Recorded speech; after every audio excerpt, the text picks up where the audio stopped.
The marble floor trembles against their knees, a rhythmic warning traveling up their spines.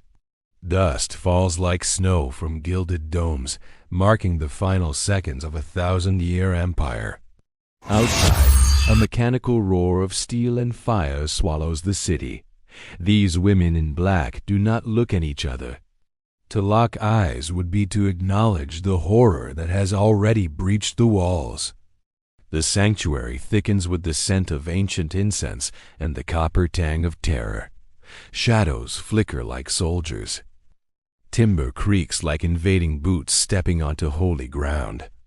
They clutch rosaries until knuckles turn white, using physical pain to distract from approaching annihilation. This is not fear of death, for death would be a mercy compared to the destiny marching toward them through the smoke. Bronze doors shudder violently, a booming resonance silencing the chant in a heartbeat. Silence falls, heavier than the screaming outside, as wood splinters under axes. A harsh red light pierces the gloom, illuminating dust in the stagnant crypt. The barrier fails, stripping away the last illusion of safety, leaving them naked before a fate written in blood and iron. They are denied even the escape of cardiac arrest as hinges scream and give way. The sanctuary floods with the chaotic noise of the sack-clashing swords and a city's weeping. Shadows spill into the nave, tall silhouettes of men who traveled miles for this moment. The nuns rise as one, backing into the altar, their veils trembling like leaves in a gale. It wasn't the sword or fire they feared, but the rumors whispered during the starving siege. To a woman pledged to the divine, the body is a vessel, but the soul is the jewel. The soldiers sought only spoils of war. The terror was spiritual, a dread of being unmade, stripped of vows until nothing remained but a shell. A figure steps through the ruin, armor glinting with reflected fire. He sweeps his gaze over the huddled flock, calculating with terrifying indifference. This is the face of the new order, caring nothing for sanctity, only conquest. He signals behind him, and more men pour in, breathing heavy with the adrenaline slaughter. The first scream is of realization, not pain. A rough hand grabs a habit, spinning a sister like a doll. She goes limp, retreating into a mental fortress where hands cannot reach. The others watch, frozen, witnessing the unthinkable, the sacred treated as loot, the bride of heaven becoming the prize of earth. This moment shifts the narrative from strategy to tragedy. It is a systematic dismantling of identity, a theft deeper than gold. Taken from the altar, they are severed from the divine timeline, dragged into the brutal reality of the conqueror's camp. Soldiers move efficiently, sorting human lives like cattle in a market. An older nun raises a crucifix, commanding them to halt in God's name. The soldier laughs, batting the cross from her hand into the darkness. It is a symbol of the old world's powerlessness against the new. He ignores her, pushing past to reach the novices, proving her authority has evaporated like mist.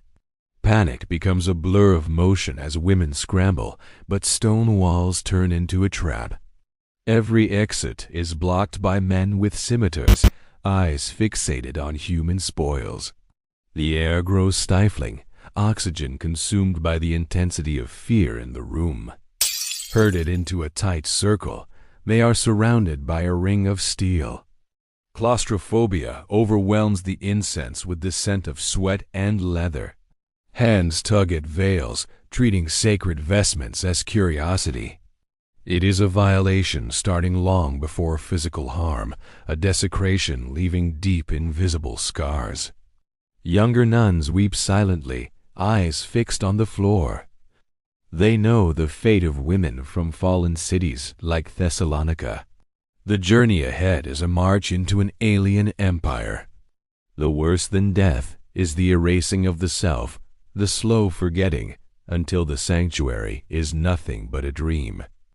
Dragged toward shattered doors, the burning city floods their vision.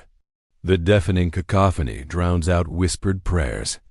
They step out of history into oblivion, leaving the only world they have known.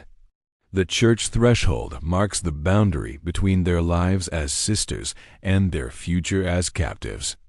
Outside, cobblestones are slick with war's fluids. Linked by ropes, a mournful chain of black cloth winds through the courtyard. Soldiers jeer, some reaching to touch, others watching with the gaze of owners. The humiliation is total, showing the city that even its holiest daughters are not immune. Led past bodies of defenders, fathers and brothers, their composure breaks. A collective wail rises above the din, the sound of a culture dying. But soldiers crack whips, urging the column away from the carnage toward the ships waiting in the harbor. The walk to the docks is a descent into the underworld through burning streets. Buildings collapse in sparks. Heat sears skin, smoke stings eyes. They stumble and fall, hauled up by rough hands. The city they prayed for is now the furnace of their torment. At the waterfront, human trafficking operates with terrifying efficiency. Galleys load crates of gold and lines of prisoners. The nuns halt at the gangplank, dark water lapping ominously. This is the crossing, the river Styx separating them from their God forever. Pushed into a dark, cramping hold smelling of bilge, day vanishes.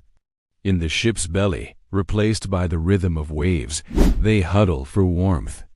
Whispering assurances they don't believe, they try to keep faith alive. This confinement is the first stage of sensory deprivation unmooring their minds. Days bleed into nights, marked by creaking timber and scraps of food. Heat becomes unbearable, thirst is constant. Sickness takes the weakest, bodies left in corners until soldiers clear them. To die here, unmourned in the dark, rivals the dread of the journey's end. When the hatch opens, blinding sun sears their eyes.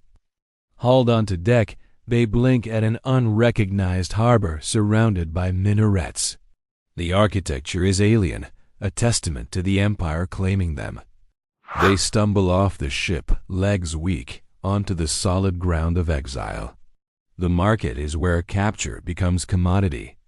Displayed on platforms, veils stripped, they face buyers circling with clinical eyes. Value is discussed in a foreign tongue. This is the worse than death, the reduction of a soul to a price tag, the public negation of sacred vows. Sold one by one, separated from their only family, screams are cut short by guards. Each is led away by a different master into the city's labyrinth. The convent community dissolves, scattered like ashes, leaving each to face her fate alone. For some, the destination is the seraglio, a gilded cage of poisonous luxury. Washed, perfumed, and dressed in silks, they are adorned while spirits starve. Forced to answer to new names, it is a slow suffocation in honey, where memory is the only resistance left. Others face domestic servitude, treated as beasts of burden. Scrubbing floors until knees bleed, they mutter prayers while working. Invisible ghosts in the empire's machine, their spirits broken by relentless labor. Yet the fear of forgetting persists, the terror of waking up unable to recall the liturgy. Years pass, trauma dulls into an aching void. They learn the captor's language and bear children who will never know church bells. This is the conqueror's ultimate victory, colonization of the bloodline. The nun sees the enemy in her child's face, yet feels love a conflict tearing her soul apart. Rumors of Western crusades fade. They realize no rescue is coming. They are history's collateral damage. Hope dies, leaving a resignation colder than despair. They have survived, but at the cost of everything that made them who they were. In quiet moments, memories return like physical blows in scents, light, vespers. These fragments are secret treasures hoarded in their minds. They recite psalms silently, lips moving without sound, a final rebellion against the silence imposed upon them. Death approaches not as terror, but as a friend releasing them from imprisonment.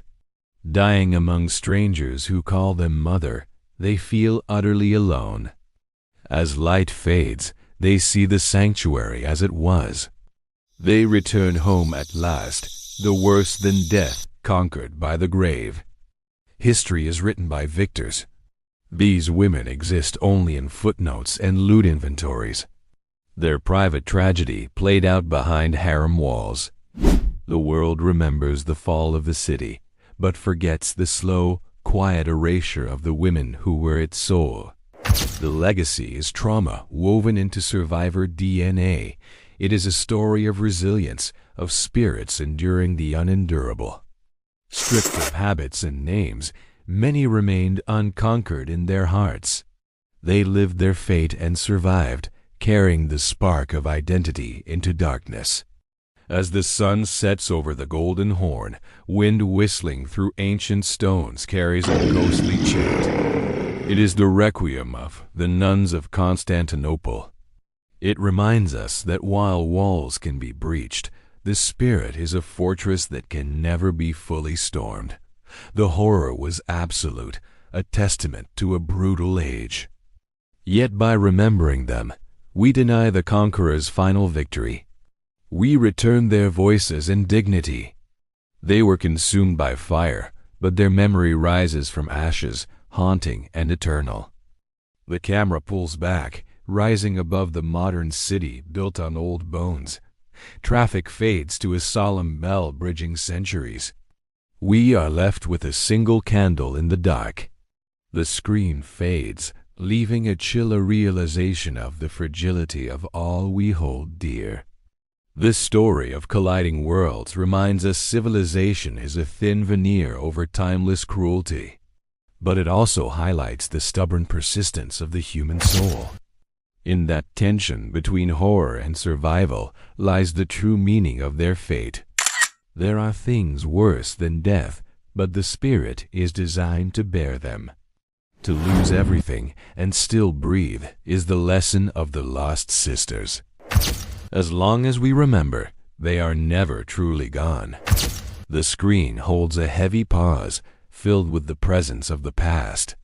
Credits roll to the sound of wind over ruins. The story ends, but the echo remains. In dusty archives, letters speak of them, fragments of broken history. Messages sent by women trying to buy freedom. These scraps are the only proof of resistance, debris of a shipwrecked generation waiting for someone to follow the trail. For a medieval nun, the convent was a fortress of the soul. Being thrust into the soldier's carnal world was a shattering shock. The psychological violence of that transition is where the true fate worse than death lies. Imagine silence replaced by barracks roar, prayer by the threatening gaze of men.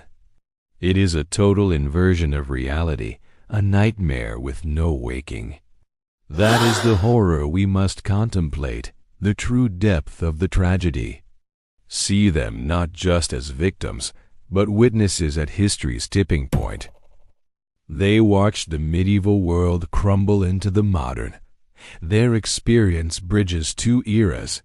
They paid the price for that transition with their lives and freedom. Their disappearance echoed through Europe, becoming cautionary tales for war propaganda. But beneath the rhetoric, they were simply women who lost their way home. We strip away politics to see the human face, the tears behind the veil.